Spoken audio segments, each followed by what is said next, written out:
Well, guys, there we have it. It is a Southern Hemisphere clean sweep for the final round of the Autumn Internationals. The Springboks taking this one 27 points to 13 in a pretty dominant game, to be fair.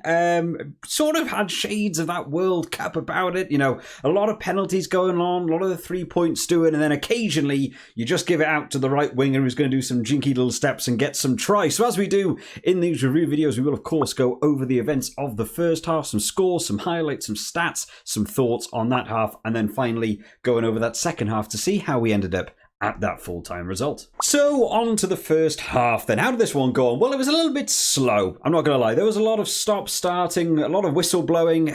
It seems that we're getting more and more often in games now in international rugby. It becomes this way. Quite a lot of handling errors in this one, quite a lot of penalties given away. The referee blowing his whistle for an awful lot of stuff really sort of took the weight out of the game, because it felt like from the off both teams really wanted to play and really wanted to get on with it. There was an awful lot of energy right at the start of the game. Both teams going on the attack. Both teams had the opportunity for points. South Africa actually had the first opportunity getting a penalty, but missed by Faf de Klerk very early on in that 5-minute marker. And then England did about the same thing at 7 minutes. I feel like Farrell's one slightly worse. There was an offside for South Africa right in front of the posts. A little bit far back, you know, just beyond the 22, but directly in front of the post. Missed by Farrell, boot not kicking very well today for him at all, unfortunately. He did do better in the 13th minute where there was a scrum going on and the referee blew the whistle for South Africa dropping the scrum. The commentators over here in the UK actually felt it was wrong. They actually said they thought Makavunipola actually dropped that one and the ref got an incorrect call there. But Farrell made the most of it, took them to that 3-0 lead. Only 5 minutes later, there was a penalty that went against Alex Coles for a high tackle. That one was finally kicked over by Faf de Klerk himself, drew it back to 3-3. It looked at this point like South Africa were pretty aggressive. They were very fast off the line. Both teams actually had a big line speed boost, but South Africa on the attack specifically just wanted to not give England any chance on the attack. England did get another penalty for South Africa being offside. Again, just too quick, sometimes catching them offside. But another penalty missed on that 20-minute marker for Farrell. So it was a bit of a slow opening half, even though both teams really wanted to get into it. Like I said, the whistle just sort of ruining portions of that opening 20 for me. Now, there was a bit of a shift around that 20-minute marker where it really looked like the South African set piece was beginning to take charge, beginning to get a bit more dominant now. Mauls and scrummaging both go in the way of South Africa here now. In England, realistically, the only way they're going to survive these things is by collapsing them. South Africa kicked to the corner, went for a big driving maul, did survive the first one, but the second one after the first penalty given away, they did get over the try line, but it was held up. I mean, they didn't get any points from it, but the cracks were beginning to show. The next points that actually came in, though, coming in from Damian Valemsa in a drop goal, which is always fun to see. We don't get to see a lot of them. He actually got 2 by the end of this game, taking South Africa ahead to that 6-3 lead. But the big break of this game coming in from Kurtley Rense. England on the attack. It was Freddie Stewart actually went for a big kick down to the South African half, caught by Valemsa, did a little jinky step and got round the outside of him, countered back the exact way Freddie Stewart came. No one in that backfield, gets the pop off to Rense, who actually has a really nice step. Again, shades of that World Cup, watching Colby score a try. It sort of came back. I'm sure if you're an England supporter, that was quite hard to watch. Got round the outside of Marcus Smith, ran into the corner, and Faf de Klerk did miss that kick though. So they went ahead 11 points to 3. They are getting into the lead, but some of the kicking duties letting them down to maybe could have extended that lead out a bit more. Faf de Klerk, however, did get one more just before that half-time marker off the back of another penalty from another maul. So we went in at half-time with that 3 points to 14, and all I had to say in terms of the notes of this half-time then was just that it was a very choppy opening first 20, but the second 20 felt like it was all South Africa really taking charge and the set piece looking very strong. England are already on a number of warnings at line out, in mauls, and defensively on their own 5. Yellow cards are coming. They were in a little bit of a situation, England, not really knowing how to deal with that South African forward pack. In terms of some half-time stats then, possession 64% to South Africa, really taking charge. A lot of that coming from that second 20 set. England 36, territory South Africa 57, England 43. Number of penalties conceded now. Again, data coming from the Sage, the official sort of stats thing. 1 to 3.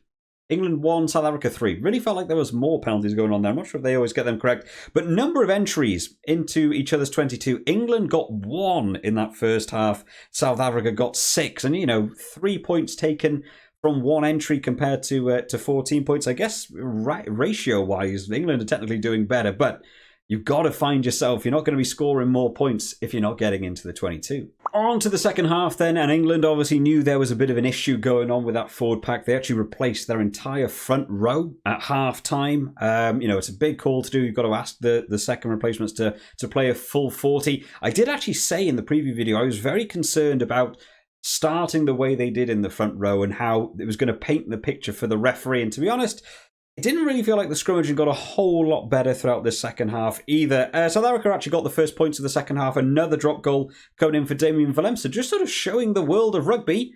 You just keep taking these threes when you get the option. You take the lead. I would like to see more teams go for more drop goals, to be honest. The first scrum with the New England replacements came in the 43rd minute, but England gave away a free kick before we even got to see how it would go. So they weren't even giving themselves the opportunities there. England did get a penalty in the 45th minute taken by Farrell, so it drew that scoreboard a bit close to 6 points to 17. It's still a long way to go. But around the 50-minute marker was where this game took a real big shift. South Africa are on the attack, using their forwards, making some big ground. There was a penalty overturned. This was a penalty that went against South Africa, but then Johnny Hill felt the need to just throw Faf de Klerk across the ground. Really silly manoeuvre. Referee walked up, immediately overturned the penalty. Ruined the day that happened, because then South Africa kicked it to corner, went for the maul, and we had a couple of recycles of the same thing, giving a penalty away every single time, all the way up until a yellow card coming in for Tom Curry for the repeated offences. And on the next one, with that extra man down in the defensive line, South Africa spread it out wide, went through a couple of crash balls, and Eben Etzebeth goes over for the try. And all this from what is really England mistakes. They had a penalty overturned, and then the number of penalties they gave away at the mauls led to a yellow card, which leads to your defence being disorganised, which leads to a try. It's one of these things we've seen quite a lot from a couple of teams over this autumn series, just these compound penalties, all starting from nothing, is a real big hindrance to teams in these sorts of games. In the 56 minutes, South Africa managed to get another penalty going again from the scrum section. They replaced their own front row, won a penalty immediately. Was on the halfway line, quite a long range, but the effort for Faf de Klerk to go for it, and he hit it very well, to be fair, got that one over. So in terms of the yellow card, 10 points net loss for England on the basis of that yellow card, all started by Johnny Hill doing a silly manoeuvre. It's a real shame for England and how they were going to try and bounce back from that. It looked like the game might take another turning point when Thomas du Toit got his red card. This was a shoulder to the head. It's one of those letter of the law things. He didn't really need to interject. Shoulder did hit the head. I don't necessarily agree it was with a high level of force. But okay, you can't really argue. As soon as you hit a shoulder to the head, it's pretty much a red card now. It's how we sort of assume the game is going to go. And we sort of felt like that might allow England to get back into this game. If it wasn't for South Africa defence being just unbelievable. We had like 6 or 7 minutes of watching South Africa defend their own 5-metre channel absolutely brilliantly. In terms of the line-outs, managing to hold up the mauls, managing to stop England getting over that try line, including 2 stolen lineouts from Franco Mostert. Absolutely desperate defence, but managing to come away with that without conceding any points, I thought was absolutely fantastic from them. As we lead to the final 10 minutes then, there was the opportunity for England to scramble back a couple points. Henry Slade getting his try coming on from the bench. This actually began from Knowles springing out down the wing, making big ground. South Africa go on the big scramble defence, managed to shut it down. I'd probably say it's the first time in the game it actually looked like the South Africa defence wasn't organised. They really weren't expecting Knowles to get round the outside of them. England won a penalty based on the scramble defence being slightly offside and what have you. And they took it quick, they spread it out wide, and Henry Slade managed to get over for his try. Now, one thing that did surprise me about this is Faf de Klerk picked up an injury during this, and the medical staff were all on the pitch.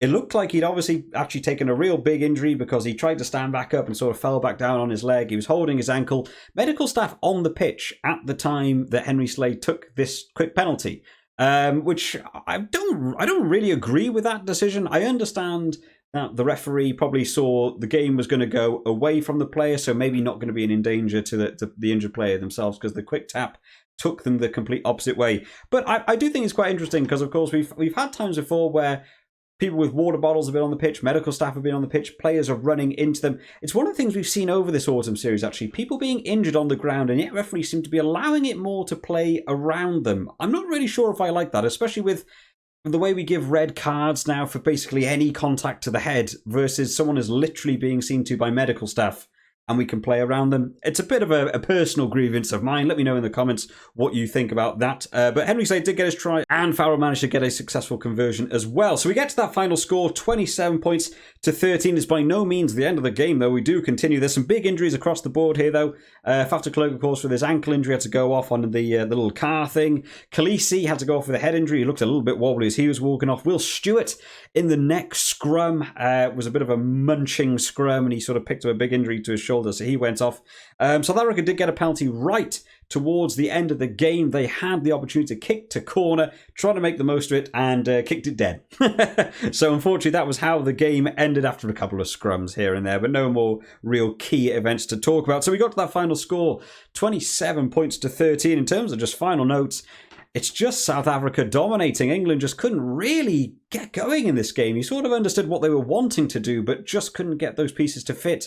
South Africa managing to win so much of the kicking game. The aerial battle was maybe a bit 50-50, but the set-piece area, South Africa stealing line-outs. They were going back against scrums against the head.